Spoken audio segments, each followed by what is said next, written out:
Miss Katharine McEwan.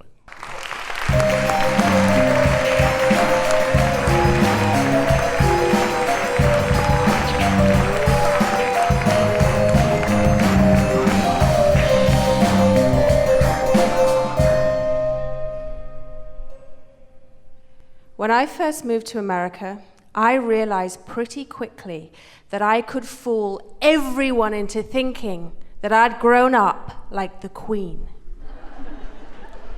Now, when people meet me, they want to believe that my life back in England had been like living on the set of Sense and Sensibility. When in reality, where I grew up looked more like the set of The Wire. Now, the person responsible for this illusion is my mother. Raising 5 kids in a 2.5-bedroom house next door to a gas station in a town voted worst place to live in the UK 4 years in a row is difficult at the best of times.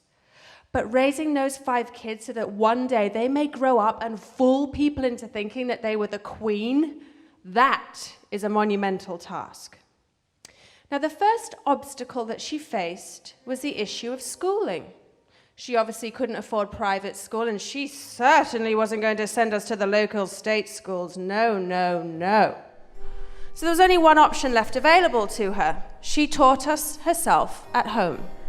This, frankly, shocked and offended the community. Oh, so our schools aren't good enough for you then, Mrs. McEwan? You think your kids are too bloody good for our schools, do ya? Frankly, my dear, yes, I do. Now, one of the primary functions of a good British private school is to grind that regional accent out of you. This task my mother also took upon herself. So we developed 2 accents. We had one for inside. Hello, Mummy, anything I can do to help with dinner? And then one for out on the street. All right, owl ass, what the hell are you looking at? You're looking at me or chewing a brick? Either way, you'll lose your teeth. You see, speaking posh in my neighborhood didn't go down so well. Oh, just look at you. Who the hell do you think you are? You think you're so good, don't you? Get off your high horse. But get on our high horse we did, with my mother dragging us, kicking and screaming behind her. You see, back then, I really didn't quite appreciate what my mother was doing for me. I hated being an outcast. I mean, I tried everything I could to fit in. I started smoking at 12. I couldn't wait to start smoking. It wasn't a question of if, it was a question of when. When the hell was someone going to offer me a bloody cigarette? But I'd barely lit that thing up. I mean, I hadn't even exhaled my first puff, and the word got back to my mother. Hey, Mrs. McEwan, we just saw your daughter smoking. What do you think about that? Not so good now, are you? Well, maybe if you'd sent her to school, maybe she wouldn't be smoking. You ever think of that? At 15, I was caught shoplifting. At 17, I was arrested for drunk and disorderly, and by 18, I'd had 12 tattoos. But it didn't work.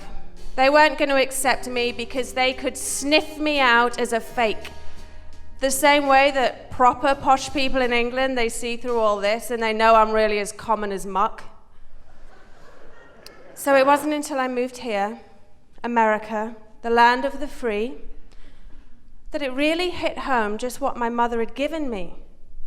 You see, I'd received a letter from my best friend from back home, the one I'd gone shoplifting with, smoked my first cigarette with, got my first tattoo with. And she was writing to me from her little council flat, telling me all about her 3 kids that she had by 3 different dads, and how this time she was going to kick out that lying, cheating, violent, abusive boyfriend once and for all, and get clean and sober, and maybe even get it together and join me out here in the US of A. And by the way, did your mother sell the house? My mother had sold her house few years ago, she finally saved up enough money, and now it was her turn to fly the nest. She moved to the south of France and bought herself a nice big house in the country.